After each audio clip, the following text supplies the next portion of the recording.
Ah. C'est bon. OK. Donc, le chant prière, j'ai choisi, c'est pour courage. Marianne, Michel, tu connais celui-là, mais c'est toujours valable dans ces jours-là. Ya, ya, ya, oh, hey, ya,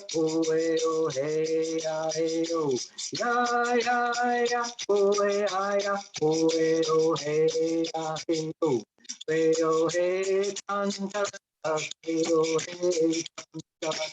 Hey, canta, hey, oh, hey, ya, hey, oh. Hey, oh, hey, canta, hey, oh, hey, canta. Hey, oh, hey, canta, oh, hey, oh, hey, hey, oh. Voilà. Merci beaucoup, Paul. Merci. Maintenant, on va céder la parole à notre invité, M. Gérard Coulombe, qui est président grand chef de l'Alliance autochtone du Québec. À toi la parole, Gérard. Tout d'abord, je tiens à remercier Michel Fontaine, le président de la communauté de Sherbrooke, 081, et son équipe, de m'avoir invité pour parler de l'Alliance autochtone du Québec, notre organisation à tous. Il va y avoir un petit peu, si on veut, 3 étapes dans la présentation. Je ne crois pas être la science infuse. Je ne pense pas non plus être celui qui connaît tout. Je vais tenter de vous faire un historique un petit peu de l'Alliance autochtone du Québec depuis ses débuts. Les choses qui ont été réalisées un petit peu à date, ce qu'on a un petit peu comme avenir aussi. Puis je vais vous parler, si vous voulez, en même temps, de l'arrêt Daniels, un jugement de la Cour suprême du Canada qui a eu un effet et qui, dans l'avenir, devrait nous apporter des améliorations pour les Autochtones hors réserve au Québec, mais tout en mettant aussi autant au Canada.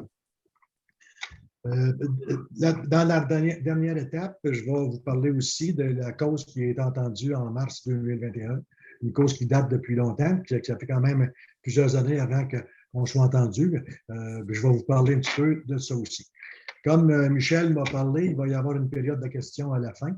Sentez-vous bien à l'aise de poser toutes les questions que vous aurez.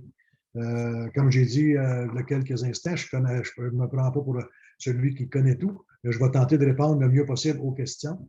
S'il y a des questions que je ne peux pas répondre, je demanderai peut-être à Marianne de prendre des questions en note. À ce moment-là, on pourra me les envoyer par courriel. Puis moi, ça me fera un plaisir de faire des recherches parce que c'est sûr qu'à brûle pour point, c'est difficile de répondre à toutes les questions. À ce moment-là, quand Marianne pourra m'envoyer les questions, puis ça me fera plaisir de faire des recherches pour tenter de répondre le mieux possible. Et si on parle de l'Alliance autochtone du Québec, on sait que l'Alliance a été créée, son fondateur a créé l'Alliance autochtone du Québec, il avait commencé en 1971, mais l'Alliance a été créée en réalité en 1972. Ça porte le nom de l'Alliance des Métis indiens sans statut du Québec. Par la suite, le nom a été changé pour l'Alliance autochtone du Québec. Le président fondateur, M. Kermit Amor, c'est un soldat de l'Air Force qui avait à cœur les Autochtones au Québec, puis qui sentait qu'il y aurait une problématique pour les Autochtones pour se faire représenter au niveau des paliers de gouvernement, puis aussi de tenter d'avoir une chance d'aller chercher leurs droits. M. Moore s'est accroché avec d'autres personnes, s'est formé un groupe qui ressemblait un petit peu, qui avait un peu les mêmes opinions. Puis ils ont travaillé ensemble, puis ils ont développé des communautés un peu partout dans la province de Québec. On a un monsieur qui s'appelle Fernand Chalifou, qui est un très bon ami personnel, qui a été impliqué dans l'Alliance depuis le début, depuis sa fondation. M. Chalifou est encore actif dans l'Alliance. M. Chalifou est président de l'Habitat Métis du Nord. Il est membre du conseil d'administration de la Corporation Muskegon. Puis je vais vous parler par la suite un petit peu des organisations qui ont été créées par l'Alliance autochtone du Québec depuis ses débuts. Dans les organismes qui ont été créés, on sait qu'il y a la Corporation Muskegon. La Corporation Muskegon, c'est un organisme qui vaut plus ou moins, si on prend Habitat Métis du Nord, qui a été créé pas mal en même temps. Les deux organisations ensemble valent plus ou moins 450 millions de dollars. Ces deux organisations-là ont, depuis leur début, créé beaucoup d'emplois. Ils ont donné la chance à des membres de l'Alliance autochtone du Québec d'avoir des logements à prix modique. La Corporation Muskegon ont aussi une compagnie en construction qui fait en sorte qu'ils ont créé de l'emploi, qui ont fait travailler des Autochtones un peu partout dans la province de Québec. Autant lors des constructions de logements, autant au niveau des rénovations, des entrepreneurs que la Corporation Muskegon embauche et embauche. Ce qui veut dire qu'il y a beaucoup de monde qui ont eu la chance de travailler grâce à ces organisations-là. Je vais vous parler un petit peu des centres d'amitié autochtones. On sait que les centres d'amitié autochtones au Québec, ça a été créé par l'Alliance autochtone du Québec.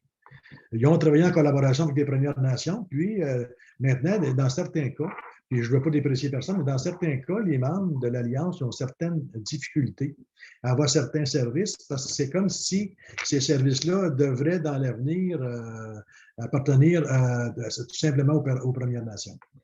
Par contre, moi, selon moi, les membres de l'Alliance autochtone du Québec ont les mêmes droits d'avoir accès à ces services-là.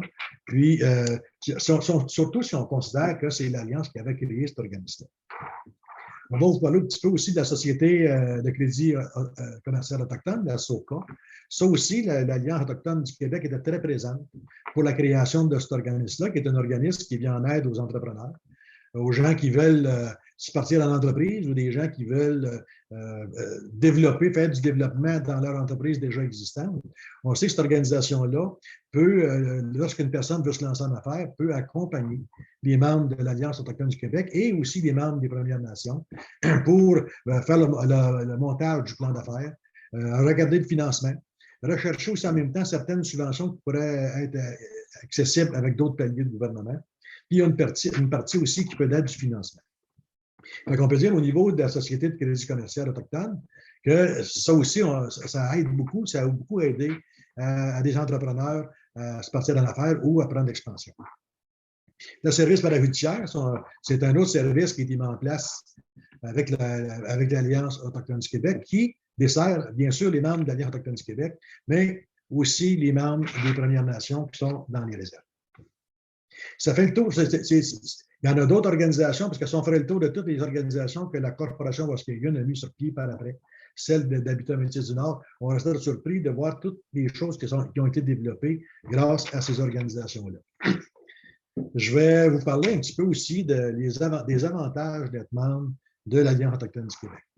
Et bien sûr que, première chose, lorsqu'on devient membre de l'Alliance autochtone, ça devrait, par fierté d'appartenance à nos origines autochtones. Je pense que la première raison pour rentrer membre d'une organisation comme la nôtre, ça devrait être celle-là. J'entends des fois, puis ça me fait un petit quelque chose quand j'entends ça, des gens qui me contactent, qui me disent M. Coulombe ou Gérard, parce qu'ils me connaissent plus, disent moi, je veux m'acheter un équipement, je veux m'acheter telle affaire, là, puis ça a l'air qu'on peut sauver des taxes si on rentre membre de l'Alliance. Premièrement, on sait que présentement, à l'Alliance autochtone du Québec, on ne sauve pas les taxes.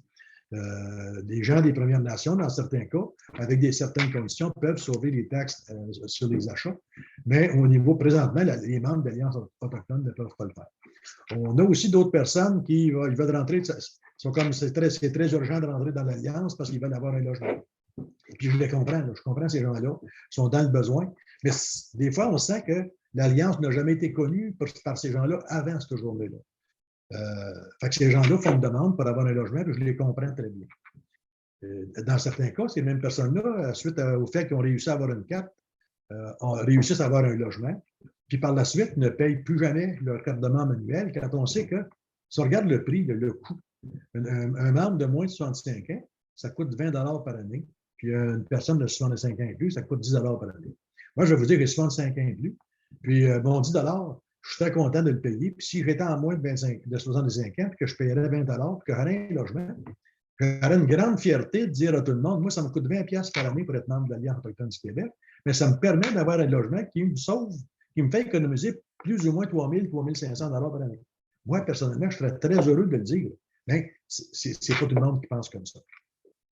On a aussi le programme de bourse d'études. On sait que lorsqu'on est membre de l'Alliance autochtone du Québec, si le jeune étudiant est membre ou si les parents sont membres, on a accès à des bourses d'études pour le postsecondaire avec certaines conditions. On sait qu'il y a beaucoup de demandes. Les budgets, selon moi, sont pas assez élevés, mais on travaille fort présentement au niveau du Congrès des peuples autochtones pour faire en sorte de mettre des pressions sur le gouvernement fédéral afin d'aider pour avoir des montants ou des budgets additionnels pour aider nos jeunes étudiants. Programme d'accès à l'emploi, on sait qu'il y a des emplois réservés pour les Autochtones. les membres de l'Alliance autochtone du Québec ont accès à ces avantages-là. Ce que ça veut dire, c'est que dans bien des cas, lorsqu'il y a des postes au niveau du gouvernement fédéral ou au niveau provincial aussi, et même dans bien des cas au niveau des municipalités ou des villes, il y a des postes qui sont réservés pour les Autochtones. Fait que ça veut dire qu'à qualité égale, un membre de l'Alliance autochtone du Québec aurait beaucoup plus de chances d'avoir un emploi que celui qui ne l'est pas.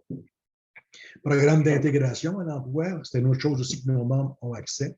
Ce qui veut dire que dans certains cas, il y a des programmes qui existent au fédéral pour qu'un employeur qui embauche un membre de l'Alliance autochtone du Québec pourrait avoir une aide financière dans les premiers mois ou dans la première année pour aider à payer le salaire durant la formation d'un membre de l'Alliance autochtone du Québec. Programme d'adaptation à domicile, c'est une personne qui a des problèmes à se déplacer, pourrait avoir de l'aide pour aménager un accès, soit une rampe ou des choses comme ça, pour faciliter l'accès à sa résidence. On a le programme d'amélioration de domicile aussi au niveau des programmes de rénovation. On sait que lorsque les gens sont membres de l'Alliance, ont aussi accès à des programmes spécifiques pour les membres de l'Alliance, avec des conditions, c'est sûr. Il y a des conditions salariales au niveau de l'évaluation des bâtiments aussi. Mais les membres de l'Alliance peuvent avoir jusqu'à concurrence de 12 500 $ pour avoir une aide pour rénover leur maison. Logement primodique, j'en ai parlé un petit peu tout à l'heure. Pour les personnes qui sont membres, peuvent avoir un logement qui peuvent sauver beaucoup d'argent annuellement parce qu'ils sont membres de l'Alliance autochtone du Québec. On peut dire qu'au Québec, on a un peu plus de 2000 logements qui est accessible aux membres de l'Alliance, puis aussi en même temps aux membres des Premières Nations, parce qu'on sait que pour avoir accès à un logement au niveau de l'Habitat-Métis du Nord, on peut soit être membre de l'Alliance, ou si quelqu'un est membre des Premières Nations, il peut aussi, selon la disponibilité des logements, peut avoir accès à ces logements aussi. Programme d'aide à la création et développement des entreprises, mais c'est par l'entremise de la SOCA, j'en avais parlé un petit peu plus tôt. Je vais vous parler maintenant un petit peu de représentativité. L'Alliance autochtone du Québec représente plus ou moins 30 000 membres qui vivent des Autochtones qui vivent hors du contexte des réserves au Québec. L'Alliance autochtone du Québec est affiliée au Congrès des peuples autochtones. Le Congrès des peuples autochtones regroupe 8 provinces et 2 territoires, qui fait en sorte qu'on représente une grande partie du Canada. On a une nouvelle affiliation qui devrait se faire, qui va probablement se décider lors de la prochaine AGA. Il y a la province de Terre-Neuve qui veut s'affilier avec le Congrès des peuples autochtones. Ça veut dire que ça ferait une organisation additionnelle qui ferait partie du Congrès. On peut dire qu'on représente le Canada au complet au niveau des membres des Autochtones qui vivent hors du contexte des réserves. L'Alliance, au niveau de sa représentativité, a aussi été très impliquée au niveau de la COVID-19. On sait que la COVID-19 a amené beaucoup de problèmes à nos membres, mais on a réussi à avoir de l'aide financière pour accommoder nos membres, puis on a réussi à avoir un autre montant qui va entrer très bientôt. Lorsque le montant sera arrivé, on pourra confirmer à nos membres le montant exact qu'on va avoir reçu. Mais je peux confirmer aujourd'hui qu'on a eu de l'aide additionnelle et que les membres de l'Alliance vont continuer à avoir de l'aide avec des choses nouvelles peut-être qui vont pouvoir s'y rajouter dans les mois à venir. Perspective d'avenir. C'est sûr qu'on veut se faire reconnaître par la Cour supérieure du Québec. On a notre cause qui a été entendue au mois de mars. Je vais en parler un petit peu plus tout à l'heure. Mais c'est sûr qu'on veut se faire reconnaître au niveau de la Cour supérieure du Québec comme une organisation autochtone qui représente leurs membres et les Autochtones hors réserve au Québec. On est reconnu par le fédéral, par l'entremise du Congrès des peuples autochtones. Mais pour nous autres, on trouve ça important pour que ce soit les Autochtones inscrits, non inscrits, les Métis et les Inuits au Québec qui vivent hors du contexte des réserves. On veut avoir une voix forte pour pouvoir négocier directement avec le gouvernement du Québec.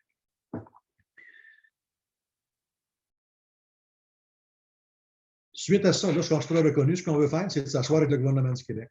On veut s'asseoir avec le gouvernement pour négocier de gré à gré avec le gouvernement pour aller chercher tous les pouvoirs possibles, tous les avantages possibles qu'on peut avoir pour les membres de notre organisation qui est l'Alliance autochtone du Québec.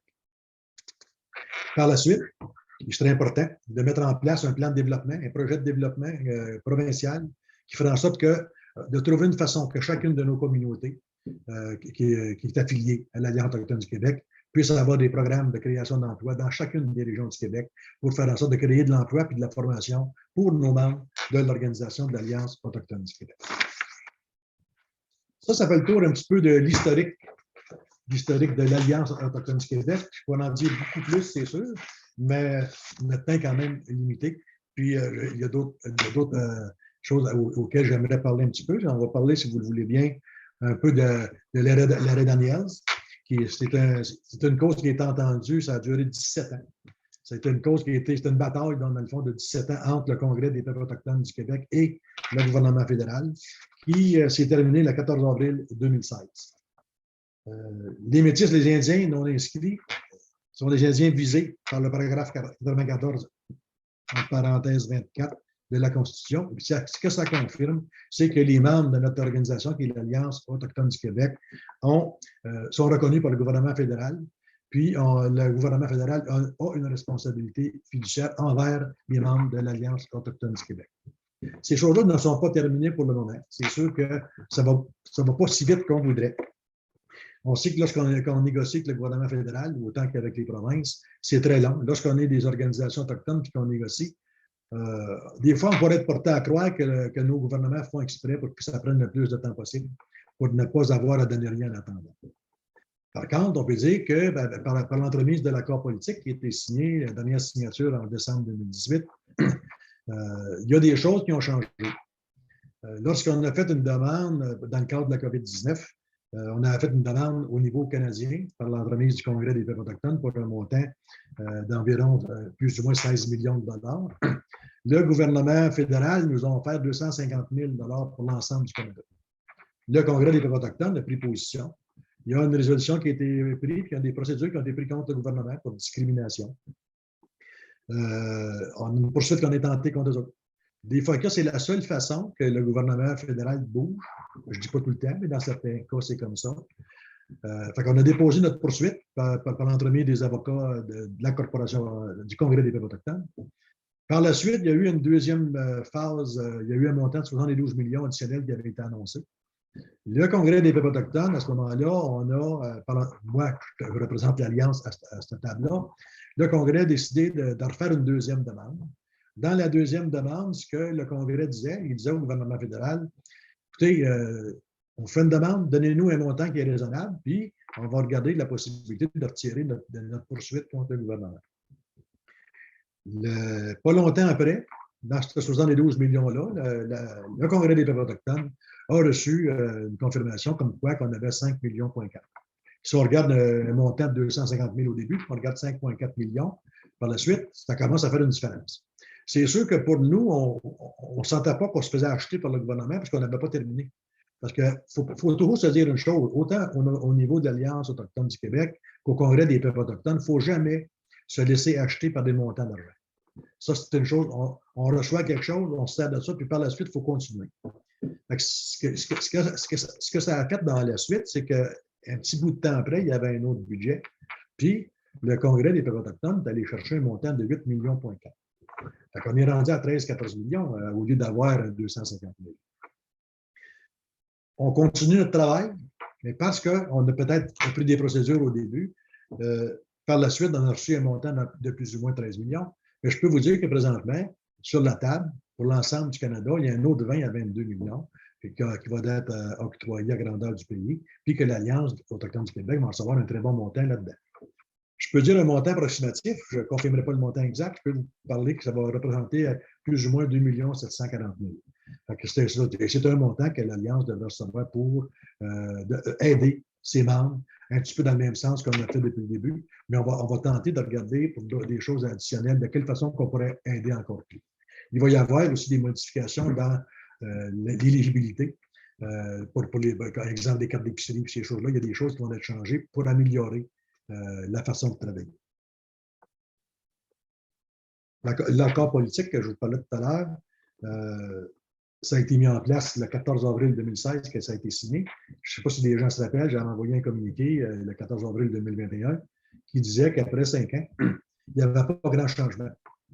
Que le gouvernement faisait sa sourde oreille, puis je lançais même dans mon communiqué qu'on devrait poursuivre le gouvernement pour discrimination, qu'on devait aussi poursuivre le gouvernement. Alors, je mettais même dans ce communiqué-là qu'on devait les accuser d'outrage au tribunal puisqu'ils ne respectaient pas l'accord politique qui avait été signé puis le jugement de la Cour suprême du Canada. Par la suite, le Congrès des peuples autochtones a pris position. La position que le Congrès des peuples autochtones a prise, c'est que ça a été discuté de la possibilité de poursuivre le gouvernement. Dans tous les sens, un petit peu que j'avais mis, puis d'autres choses aussi que j'avais mis dans mon communiqué, mais il y avait des choses aussi qui avaient été rajoutées par d'autres membres autour de la table. Puis, avec la recommandation de nos procureurs, la décision qui a été prise, c'est de faire une plainte à l'ONU.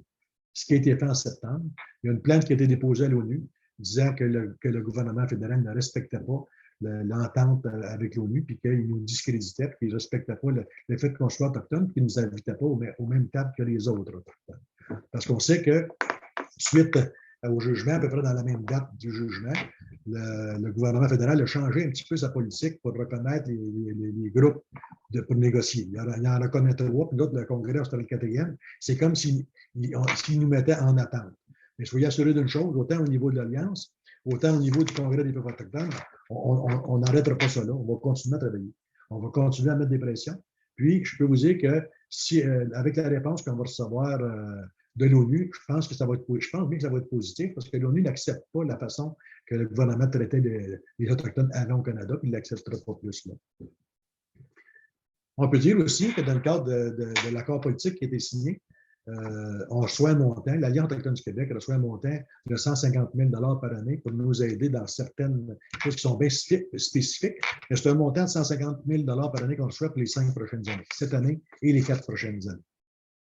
Fait que ça aussi, je pense que l'accord politique démontre que cette signature-là n'a pas été faite pour rien. Elle n'est pas parfaite, c'est sûr. Un accord comme ça n'est jamais parfait. Sauf qu'on sent qu'il y a des choses qui avancent. Et notre comité de négociation, qui est composé de 5 personnes autour de la table, qui sont des présidents provinciaux. Moi, je n'en fais pas partie parce que les gens avaient été nommés auparavant. Puis on veut respecter les gens qui ont commencé à travailler sur le dossier puisqu'ils font un très bon travail. On travaille présentement aussi, il va y avoir probablement une résolution qui va être déposée à l'AGA pour faire en sorte une résolution qui sera adoptée par l'ensemble des délégués à l'Assemblée annuelle du Congrès des peuples autochtones pour exiger une rencontre avec le ministre et aussi le premier ministre Trudeau afin que le Congrès des peuples autochtones soit assis à la même table et puisse travailler en équipe avec toutes les autres organisations au Canada. Ça fait un petit peu le tour de l'arrêt Daniel. C'est sûr, comme tout à l'heure, je disais tout à l'heure, on pourrait en parler très, très longtemps. L'arrêt Daniel sont commencés à sortir tous les petits points spécifiques qu'il y a dedans. Il y a beaucoup de choses là-dedans. Je pense qu'on n'a pas le temps aujourd'hui pour faire le tour de tout ça. De toute façon, je ne peux pas énumérer toutes les choses qu'il y a à l'intérieur de l'arrêt Daniel non plus, parce que c'est très complexe. Puis il y a beaucoup de choses à l'intérieur de ça. Sauf que ça fait un petit peu un résumé de ce qui est peut-être l'arrêt Daniel. Maintenant, si vous voulez, je vais vous parler aussi des procédures qui ont été entreprises, ce qu'on appelle nos droits ancestraux. Des procédures qui ont été prises en 2009. On peut dire que ça a pris 12 ans avant que ça l'accouche. On peut prendre ça de même ou pas beaucoup d'autres expressions. Mais il y a un travail extraordinaire qui a été fait là-dedans.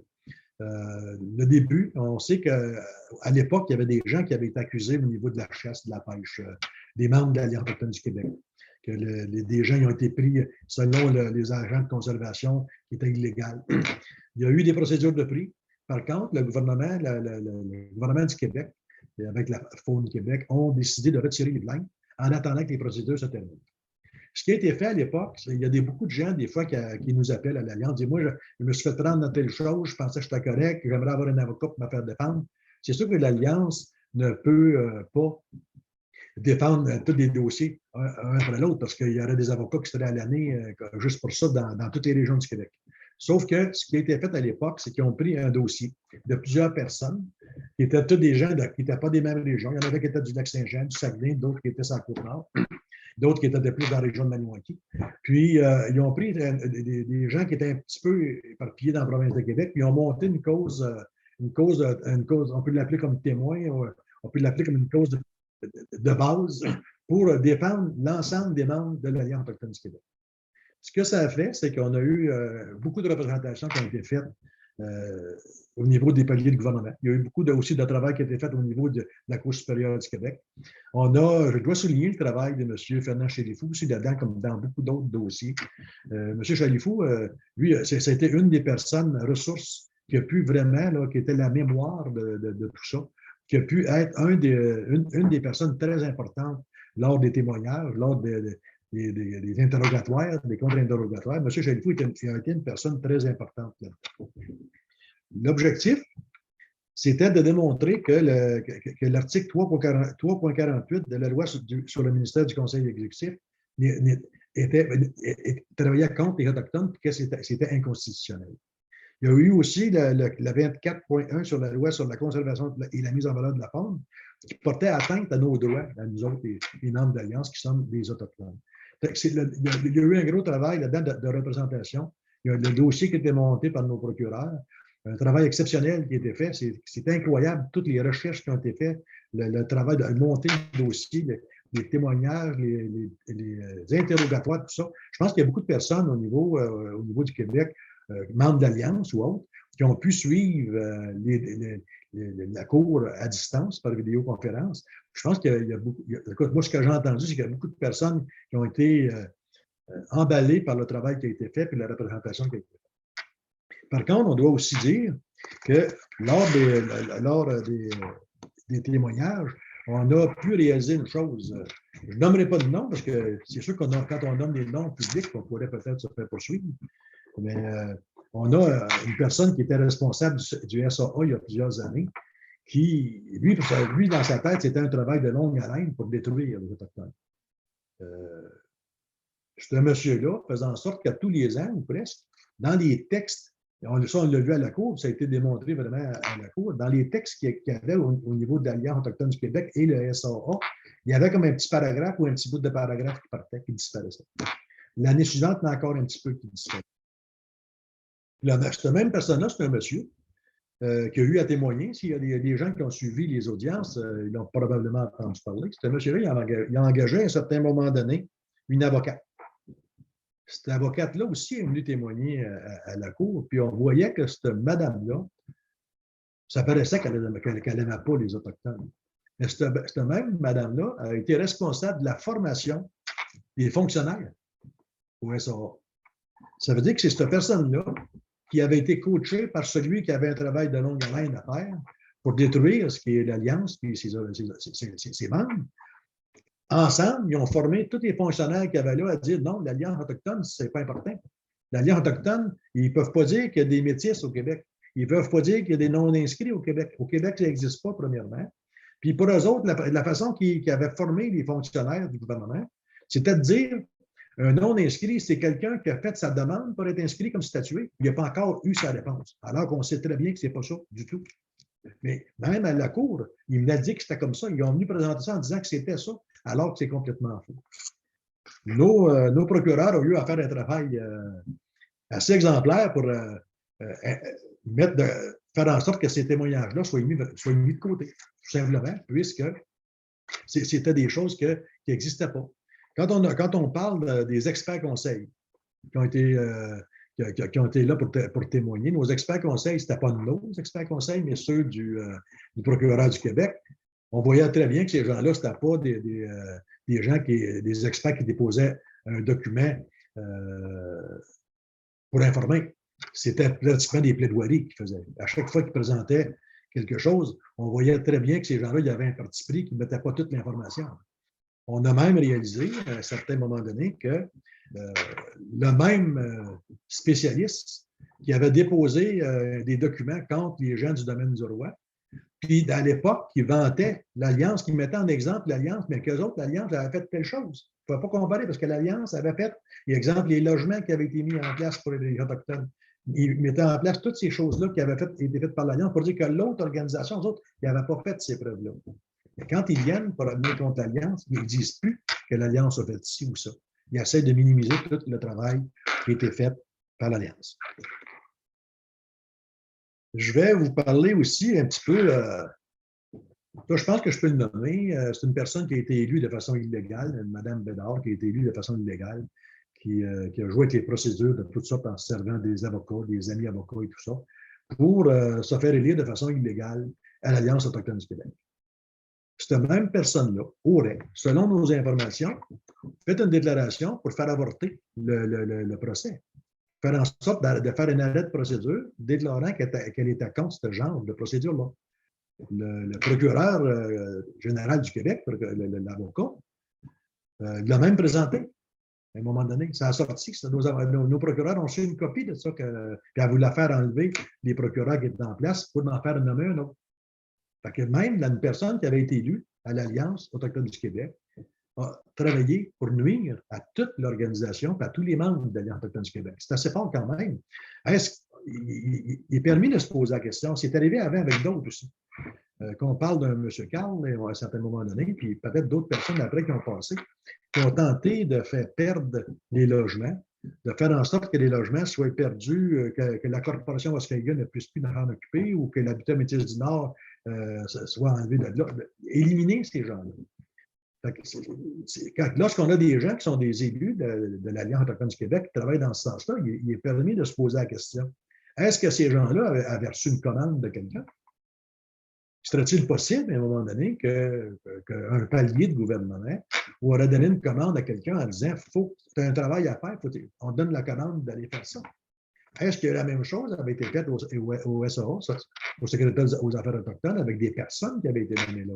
Parce qu'on sait que tout ce qui a été fait dans le monde autochtone pour détruire, pour faire en sorte d'assimiler puis de faire disparaître tout ce qui est autochtone, si on parle de pensionnat, on peut parler d'à peu près n'importe quoi autre ici. On va réaliser que quand ça touche les Autochtones, c'est pas grave de blesser ces gens-là. C'est pas grave d'écraser ces gens-là. On donne une commande.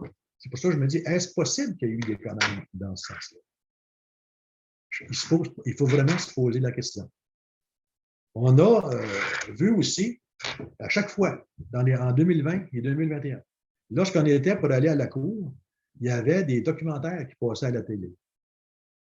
Des choses pour détruire l'organisation qui finance nos procureurs. On sait que la Corporation Waskahiga est l'organisation qui a toujours financé les procureurs qui ont défendu les droits des membres de l'Alliance autochtone du Québec. Ça, il n'y a pas juste nous autres qui le savent, les organisations gouvernementales le savent aussi. Mais on se pose la question, moi personnellement, je me la pose. Pourquoi on a tant visé la Corporation Waskahiga, Habitat Métis du Nord, pour détruire leur image, accuser leurs dirigeants de toutes sortes de choses, puis qu'il n'y avait pas de preuves, puis qu'il a été démontré par la suite qu'il n'y avait pas de poursuite à faire, qu'il n'y avait rien du tout. Mais est-ce que, encore là, il faut poser la question. Lorsqu'on sait que c'est cette organisation-là qui a payé des millions de dollars pour défendre l'Alliance entre 2009 et 2021, si nos instances réussissent à détruire cette organisation-là, puis qu'il n'y ait plus de revenus pour cette organisation-là, indirectement, ça va peut-être en sorte que l'Alliance n'a plus les moyens de se défendre, puis que la procédure va être arrêtée. Moi, comme je me pose la question sérieusement, à savoir, est-ce qu'il y avait quelque chose dans ce genre-là?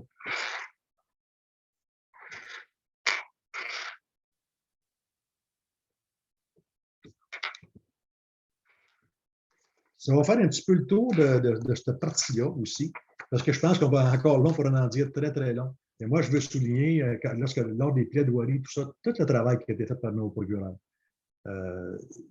C'est incroyable, je l'ai dit tout à l'heure, les recherches qui ont été faites, tout ça, mais si ça n'avait pas été qu'on avait des aussi bons procureurs, aussi si on n'avait pas eu une organisation qui a été créée, fondée par l'Alliance autochtone du Québec, pour faire en sorte de s'occuper du financement de tout ça. Je suis convaincu que l'Alliance autochtone ne serait pas rendue ce qu'elle est là. On attend présentement une réponse de la Cour supérieure du Québec. On a confiance d'avoir gain de cause. On n'est jamais sûr. Dans une cause de même, il y a une personne qui est le juge, que je respecte beaucoup. Mais on peut dire que notre sort est entre les mains d'une personne. Puis, dans ce temps-là, on ne peut jamais connaître la réalisation finale. J'ose espérer qu'on aura gain de cause. Puis si on a gain de cause, j'espère, j'ose espérer grandement que notre gouvernement du Québec, qui est un si fier gouvernement nationaliste, quand on dit qu'il veut faire respecter la langue, qu'il veut faire respecter les Québécois dans leur ensemble, j'espère qu'il va se rappeler que les Québécois de souche, pour moi, les Québécois de souche, les gens se posent beaucoup de questions.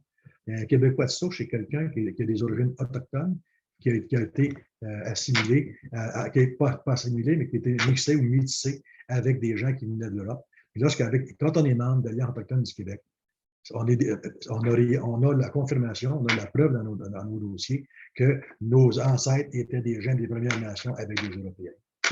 Je reçois des fois des gens qui font une demande puis qui trouvent que ça va passer vite pour avoir leur carte de membre. Il y a des gens aussi qui nous contactent, disent, moi, je fais de la généalogie, puis je connais ça, puis là, on va vous accuser, on va vous poursuivre parce que vous ne nous donnez pas nos cartes. On va avoir notre carte, puis nous autres, on le sait qu'on est autochtone. Ma grand-mère est autochtone, je peux vous montrer la photo. Mais pour nous, l'Alliance, ça va plus loin que ça parce qu'il faut qu'on ait les preuves. Et la façon d'avoir des preuves à l'Alliance, c'est vraiment avec la généalogie complète qu'on fait, que des personnes font, qu'on fait la vérification par la suite.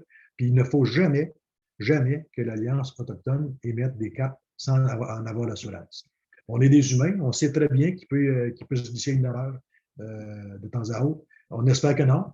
S'il y a des erreurs, on va tenter de reprendre. Sauf que jamais, pendant la période que je vais être président de l'Alliance, jamais je n'accepterai qu'on fasse un travail à moitié puis qu'on donne une carte à quelqu'un qui met de la pression parce que ça presse pour avoir quelque chose ou que cette personne-là a décidé qu'il connaît la généalogie et qu'il va nous imposer d'y mettre une carte. On ne peut pas embarquer là-dedans. Puis je le dis ouvertement aujourd'hui, le travail de nos généalogistes est important. Le travail de nos vérificateurs ou vérificatrices avant d'émettre une carte de membre aussi est important.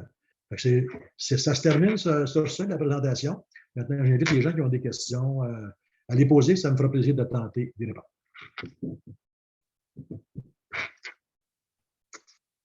Et moi, Gérard, j'aurais une question à te poser parce que souvent, la question nous est posée à nos bureaux pour la corporation Weskhagen, tout ça, des gens qui ont des maisons, qui voudraient faire des travaux. On parle de travaux pour améliorer au côté énergétique, des choses comme ça. Des travaux majeurs qui doivent se faire sur une maison ou des travaux majeurs, c'était quoi je voulais dire? Donc? Je m'excuse, j'ai comme un blanc de mémoire. Oh oui, c'est ça. Ou s'acheter une nouvelle maison. Est-ce que comment ça fonctionne avec la corporation Weskhagen à ce niveau-là? Qu'est-ce qu'on peut répondre ou qu'est-ce que les membres doivent savoir là-dessus?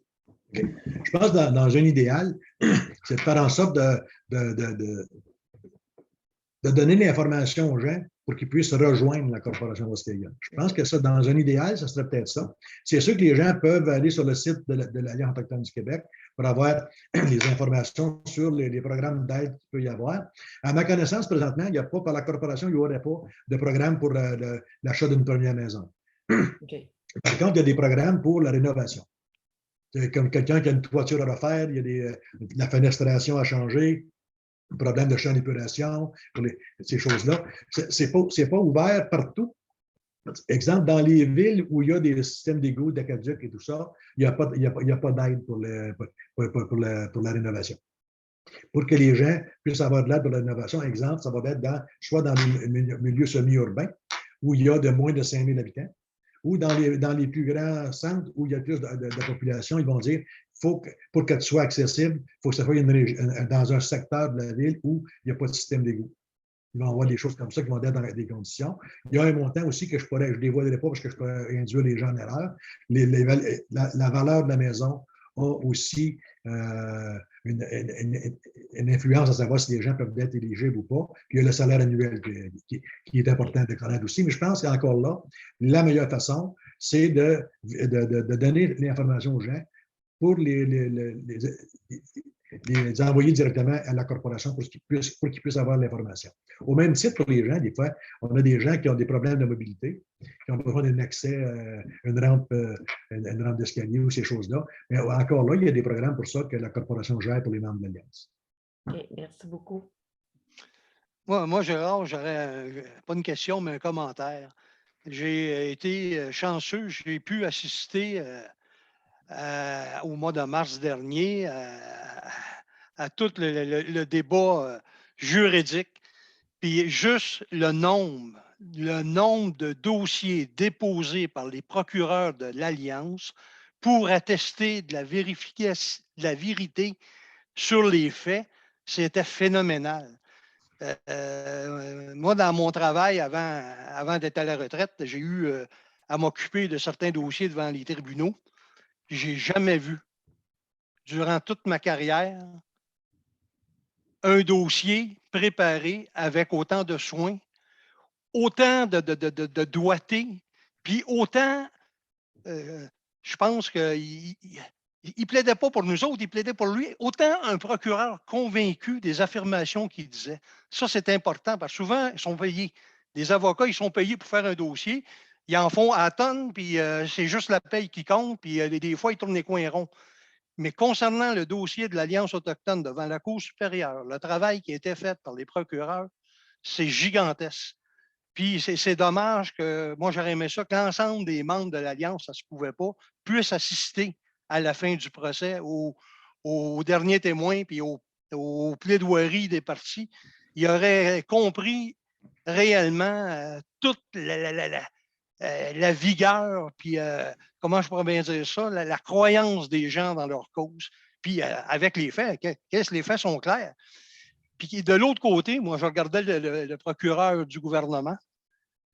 Souvent, il était à la remorque de nos procureurs.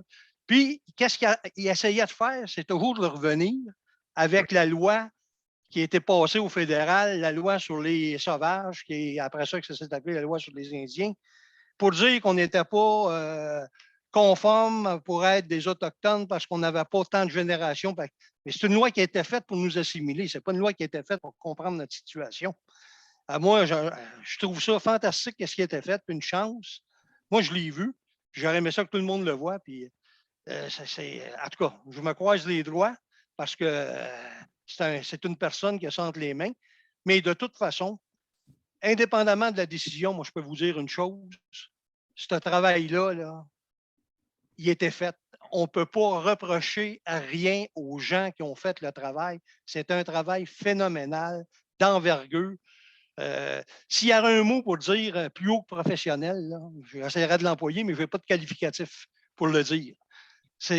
Puis là-dessus, là, moi, je félicite les dirigeants de l'Alliance, les anciens dirigeants de l'Alliance. Puis on est chanceux d'avoir M. Chalifou qui est encore vivant parce qu'il avance en âge. Comme tu disais tantôt, c'est la mémoire. C'est réellement la mémoire de l'Alliance. Puis ces gens-là, ils ont fait un travail phénoménal. Puis au moment présent, les gens qui sont à la tête de l'Alliance autochtone comme toi, bien, c'est un travail qui poursuivent de M. Chalifou, qui a été arrêté dans le temps, je ne sais pas pour quelle raison, mais que là, présentement, ça se poursuit. Puis ça, c'est dans les intérêts de chaque membre de l'Alliance autochtone parce que les gens ne travaillent pas pour leur poche. Ils travaillent pour le bien des membres. Puis ils travaillent pour notre reconnaissance puis qu'on acquiert des droits. Puis ça, on ne le dit pas assez souvent. Puis bravo là-dessus. C'est mon commentaire un peu long, mais qui vient du cœur. Merci de ton commentaire, Michel. Oui, tu as parfaitement raison. Puis moi, j'ai eu une expérience extraordinaire. J'ai eu, c'est sûr qu'il y a été quelques années que j'étais vraiment bénévole, puis je payais toutes mes choses directement, puis je suivais tous les procès. J'avais à me déplacer un peu partout, puis j'étais content de le faire parce que je croyais à ça. Je vais souligner quelque chose en même temps. Moi, j'ai commencé à m'impliquer à l'Alliance depuis de nombreuses années, ça fait une trentaine d'années que je suis membre de l'Alliance, puis j'ai été membre de la communauté de Grand-Remous, je suis devenu vice-président. Puis j'ai vécu une expérience extraordinaire dans la cause qui est entendue ce printemps, pour une raison. C'est que j'ai eu la chance de le préparer dans les derniers temps, j'ai eu la chance de le préparer avec les procureurs, autant en 2020 qu'en 2021. Ça m'a permis, en même temps, de voir ce qui s'était passé avant. Quand les gens entendent parler de l'entente administrative de 2000, l'entente administrative de 2000, c'est quelque chose d'extraordinaire. C'est une importance capitale. Quand on parle de l'entente administrative de 2000 avec la SHQ, il faut se rappeler que c'est des logements qui avaient été construits par Habitat Métiers du Nord, Corporation et l'Alliance au Québec, avec une entente avec la SCHL. Oui. C'était avec le fédéral, parce qu'à l'époque, le provincial n'avait pas voulu embarquer là-dedans.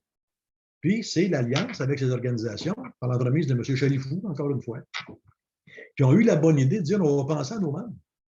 Mais ce qui a été construit comme logement, plus ou moins 2000 logements, puis qui ont été achetés ou rénovés ou quoi que ce soit, c'est une chose qui n'avait pas été faite dans les autres provinces. Lorsqu'ils ont arrivé à peu près, je pense, en 1986, le gouvernement fédéral voulait se départir de sa responsabilité là-dedans. C'est là que la SHQ est entrée dans le portrait. Fait que le fédéral voulait transférer ça au provincial. Puis, à ce moment-là, l'entente était que c'était de l'Alliance avec un organisme qui nommerait, pour faire la gestion de ça, qui prendrait ça, puis qu'il fallait faire avec la SHQ après. Ça, c'est dans les années 86. Tout allait bien. Il n'y avait rien qui fonctionnait mal, mais à un moment donné, il y a des gens qui ont voulu s'approprier des choses puis nuire à l'organisation autochtone qui est l'Alliance. Ce qui a fait en sorte que la SHQ a voulu, par l'entremise, dans les années 93-94 à peu près, de faire en sorte de faire perdre des logements. De faire en sorte que ces logements-là s'en retournent à la Société d'hypothèque et de logement du Québec, la SHQ, pour faire en sorte de les transférer, puisqu'il y avait une demande qui était faite par une autre organisation, que je ne nommerai pas parce que je ne veux pas qu'on se fasse des ennemis non plus, pour faire en sorte que ces logements soient remis à une autre organisation. Là, il y a un travail de maître qui a été fait, puis c'est là que, si les gens se rappellent qu'il y avait eu des plaintes, des poursuites de fait contre un dirigeant de la corporation, des plaintes non fondées, tout ce qu'on voudra. L'objectif était tout simplement de faire perdre les logements. Et en 2000, quand on parle, c'est à ça que je vais en venir un petit peu. Quand on parle de l'entente administrative de 2000, ce que c'est venu faire, cette entente-là, c'est sûr que ça l'a servi comme ça se peut même pas dans la cause qui est entendue au printemps. Dans l'entente de 2000, ce que ça dit, c'est qu'il y a plus ou moins 2000 logements qui sont pour des Autochtones hors réserve, mais en priorité pour les membres de l'Alliance. Ce qui est beau de dire là-dedans, pour les membres de l'Alliance en priorité, mais quelqu'un qui n'est pas membre de l'Alliance, qui va avoir un logement, ce qui veut dire, à ce moment-là, ça serait un statué. Okay? C'est un statué qui va avoir un logement, il est accessible aussi. Il est éligible à ça. Mais pour avoir un logement, si on n'est pas membre de l'Alliance, il faut respecter le code de citoyenneté de l'Alliance autochtone du Québec. Ça veut dire que dans l'entente administrative de 2000, c'est ça qu'il faut se rappeler. Dans l'entente administrative de 2000, le gouvernement du Québec, par l'entremise de la SHQ, par le ministre Trudel à l'époque, Rémi Trudel de son prénom, mais M. Trudel, à l'époque, quand ils ont signé l'entente de 2000, mais il avait reconnu que les membres de l'Alliance autochtone du Québec étaient des Autochtones. Qu'on le veuille ou pas, ils ont reconnu ça parce qu'ils ont dit que c'est des logements pour des Autochtones en priorité pour les membres de l'Alliance autochtone du Québec ou sinon qui respectent le code de citoyenneté de l'Alliance autochtone du Québec. Ça veut dire qu'aujourd'hui, le gouvernement ne peut pas nécessairement dire que notre code de citoyenneté n'est pas bon. Ils l'ont confirmé en 2000 lorsqu'on signait l'entente administrative. Puis, tout à l'heure, j'avais commencé quelque chose que je vais terminer un petit peu aussi, que j'avais commencé, parce que je ne voulais pas perdre mon fil d'idée. C'est que lorsque j'ai commencé vraiment à m'impliquer plus directement à l'Alliance, c'était pour défendre quelqu'un. C'était pour défendre une personne, parce qu'il y en avait qui voulait tasser une de mes amies, qui était honnête, qui avait été bénévole toute sa vie dans l'organisation. Cette madame-là ça s'appelle plus parce qu'elle est décédée, ça s'appelait Claudette Lirette, la présidente de la communauté. Moi, si j'ai été impliqué autant dans les dernières années à l'Alliance avant d'être président, c'était entre autres pour défendre ma bonne amie que des gens voulaient tasser de façon pas correcte, de façon malhonnête. Moi, j'ai dit, je n'accepte pas ça, puis je vais aller jusqu'au bout là-dedans. Puis, je peux dire aujourd'hui que je suis fier d'avoir fait ça. Si je suis président de l'Alliance autochtone du Québec, c'est soit de la faute à Mme Claudette Lirette, qui était ma bonne amie, ou c'est peut-être grâce à elle aussi. Claudette a été la personne qui m'a convaincu qu'il fallait faire quelque chose de plus pour l'Alliance autochtone du Québec. Je tiens à le souligner, parce que des gens comme elle aussi, tout comme M. Chalifou, était une des mémoires de l'Alliance. C'est une personne qu'on pouvait poser à peu près toutes les questions voulues, elle avait toujours une réponse adéquate, puis c'est des choses vraies qu'elle disait. Pour ça, je tenais à le souligner aujourd'hui. Je ne voulais pas faire cette rencontre-là sans au moins souligner le travail que Claudette a fait à l'Alliance. Mais en même temps, je vais tenter de ne pas nous oublier, mais je vais aussi parler de nos directeurs. Il y en a eu beaucoup d'autres avant. Maintenant, on a dans la région 3, c'est sûr qu'on a Michel Fontaine, qui est le président de la communauté de Sherbrooke. Denis Bouliane, qui est directeur aussi de la région 3. On a Roger Berubé, qui est membre du conseil d'administration pour la région 4. Maurice Gérard aussi, qui est directeur dans la région 4. Joanne No, qui est notre directrice dans la région 1. On a Carole Romain, qui est dans la région 2. On avait Mme Lirette, qui est décédée, qu'on va avoir à remplacer bientôt par une autre personne. On a aussi Alain Langlais et Alain Baribeau, qui sont dans la région 4. Ça fait le tour un petit peu des directeurs. Je voulais aussi prendre une petite minute pour donner le nom de nos directeurs. Je pense que c'est important. Nos directeurs à l'Alliance autochtone du Québec sont tous des bénévoles. On sait que ces gens-là ne sont pas payés. Moi, je suis quelqu'un qui est payé. Okay? Puis, c'est pour ça que quand on parle de nos communautés, quand on parle de nos présidents de communauté, nos responsables de membership, je dis toujours qu'il faut avoir le plus grand des respects pour ces gens-là. C'est tous des gens qui sont des bénévoles. Puis quand ce que je dis à mon équipe au bureau à Gatineau très régulièrement, puis ils pensent, je pense que le message est clair, puis c'est très bien compris par l'équipe au bureau, c'est que nous, au provincial, on a peut-être un salaire, mais on a un paquet de monde qui travaille bénévole dans toute la province de Québec. Puis quand tu as quelqu'un de chez vous qui nous appelle, ce soit à Sherbrooke ou dans n'importe quelle communauté. On doit respecter les gens qui nous appellent, on doit prendre le temps de leur répondre, parce que c'est vous autres sur le terrain qui faites le travail pour que l'Alliance autochtone du Québec continue son travail. Est-ce qu'il y en a qui ont des questions pour M. Coulombe?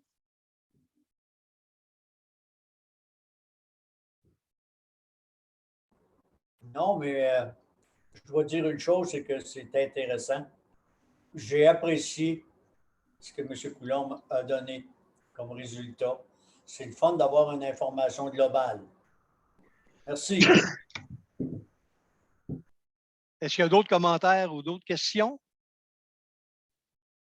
Moi aussi, j'aimerais souligner les efforts que M. Coulombe et toi, Michel, et la communauté de Sherbrooke a fait pour les membres.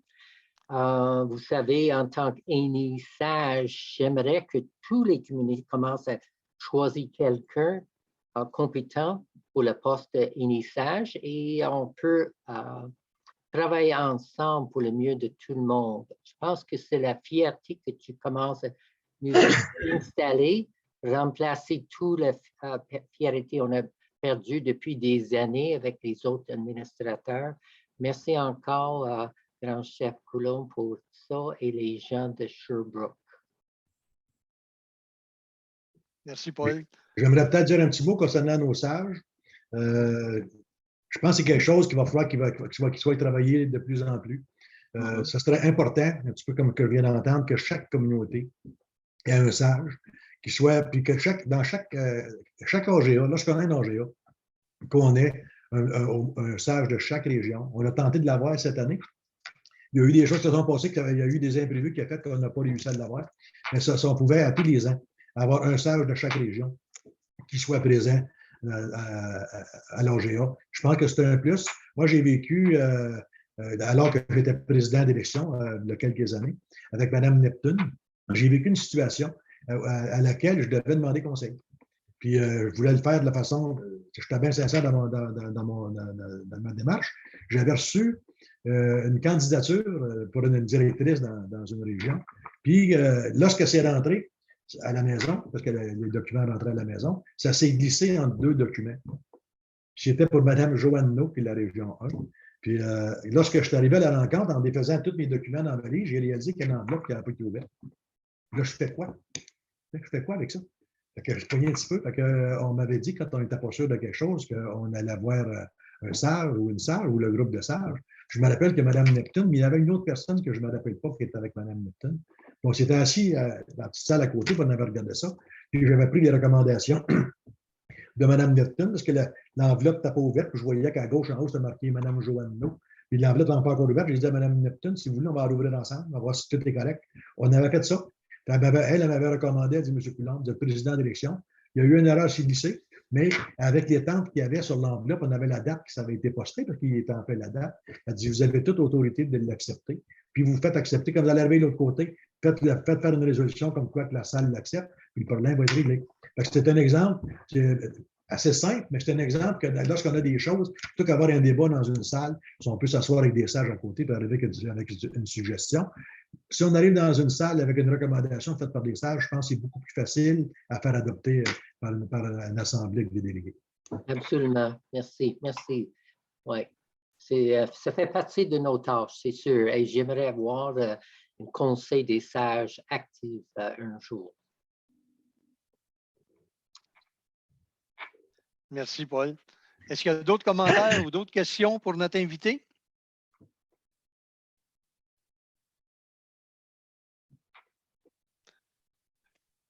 Ben, n'en voyant pas, M. Coulombe, je te remercie beaucoup pour ta présentation. Tu nous as fait découvrir des choses que des fois, on n'a pas le temps de se pencher au niveau de l'historique, au niveau du contenu de l'Alliance, tout le trajet que l'Alliance a fait depuis sa création, puis au niveau de ses objectifs. Puis je pense qu'on va se souhaiter à tout le monde une longue vie pour notre organisation. Puis on est sur la bonne voie. On a eu des temps qui ont été difficiles, puis je pense dans chaque organisation, il y a des périodes que c'est difficile. C'est en arrière de nous. On s'en va vers l'avenir, on s'en va vers le meilleur pour l'ensemble des gens, pour l'organisation, puis la reconnaissance de notre statut d'Autochtone au Québec et de nos droits ancestraux. Là-dessus, Gérard, je te remercie beaucoup. Puis je te souhaite une belle fin de journée. Puis je remercie tous les participants et les participantes d'avoir participé à la rencontre avec le président grand chef de l'Alliance. On va sûrement, au courant de l'année 2022, redemander à M. Coulombe de venir nous entretenir sur d'autres situations de l'Alliance, sur différents d'autres sujets, parce qu'il y en a énormément. Qu'est-ce qui se passe une journée à l'Alliance? Il s'en passe beaucoup d'affaires. Puis c'est sûr qu'à l'intérieur d'une période toute comme on a, on ne peut pas tout résumer. Mais ça a été très bien fait. Puis moi, je suis bien content de la présentation. Puis je te remercie beaucoup, Gérard. Ça m'a fait plaisir. C'est plutôt moi qui devrais vous remercier de m'avoir donné la chance de vous parler de l'Alliance. Parce que ce que j'ai dit aujourd'hui, dans le fond, je pense que tout le monde savait pas mal ce qu'il en était. Sauf que de juste se le rappeler ensemble de temps à autre, ça fait en sorte qu'il y a d'autres choses qui nous reviennent en mémoire. Ça nous refait vivre des choses qu'on a vécues dans le passé, tout ça. Je pense que c'est ça l'Alliance, de dire faut aller voir ce qu'on a fait en arrière, dire comment est-ce qu'on peut faire mieux dans la vie. Exact. Gérard, moi, je voudrais remercier au nom de tous ceux qui travaillent à la communauté, les bénévoles. Et merci beaucoup à toute l'équipe de l'AQ pour votre support et les outils que vous mettez en place aussi pour aider pour que ce soit plus simple, même si, bon, il arrive des bugs, ça peut arriver, c'est de l'informatique, c'est de l'Internet. Mais un grand merci à toute l'équipe. Je sais que vous êtes beaucoup occupés, puis on en est conscient, mais merci beaucoup pour toute votre disponibilité que vous accordez aux communautés. Vous êtes toujours les bienvenus, on est là pour vous autres. Super. Merci. Ça veut parler. Oui, Huguette. Bon, c'est ça, je voulais la remercier parce que j'apprécie beaucoup cette rencontre, parce que ça faisait plusieurs années qu'on attendait qu'il se passe quelque chose, quand on voulait communiquer à Gatineau, on n'avait jamais de réponse, on n'avait jamais ici, c'était tout mêlé, en tout cas, on sait par où qu'on a passé. Là, je suis très contente, très fière, et je vous félicite pour tout le beau travail. Toi aussi, Michel, tu fais un bon Nous travail. aussi à Sherbrooke, mais à Gatineau aussi. On est très heureux, ça fait du bien, en tout cas. Moi, je vais dire de quoi. Je suis enchanté des commentaires que j'entends. Puis, je peux vous le dire, on n'a jamais eu autant. À l'intérieur d'une période d'1 mois, il s'est passé, depuis que M. Coulombe est là, il s'est passé des choses à l'Alliance que je n'avais pas vues depuis que j'étais à l'Alliance. C'est peu dire, là. Il y a un travail colossal qui se fait pour les membres, puis ça se poursuit. Puis, au lieu de diminuer, ça s'amplifie parce qu'il y a toujours des nouveaux projets qui sont dans l'air. Puis il y a réellement une volonté de mettre cette organisation-là à un niveau là, que ça va être un incontournable au Québec en versus le gouvernement. Comme on tente de faire à Sherbrooke, d'être un incontournable en Estrie. L'Alliance, c'est pareil. Ça va être un incontournable au niveau autochtone au Québec. Puis on est sur la bonne voie. Puis il faut continuer. Puis c'est beaucoup de travail, mais ça mérite la peine d'être fait parce qu'on y croit. On est des Autochtones, puis on en est fiers. Oui. OK. Merci, Gérard, puis merci à tout le monde. Puis la semaine prochaine, c'est Paul qui va être notre invité. Il va nous enseigner comment faire un tambour, puis les significations du tambour aussi, qui a une importance différente d'une nation autochtone à l'autre. Là-dessus, je vous souhaite une bonne fin de journée. Gérard, si tu veux nous saluer avant de partir. Salutations à tout le monde. Encore une fois, un gros merci de m'avoir donné la chance de vous parler. Puis, merci à vous. Merci. Merci beaucoup. C'était très intéressant. Merci. Bye-bye. Merci. Marianne, peux-tu rester juste une seconde? On peut jaser un petit peu pour la semaine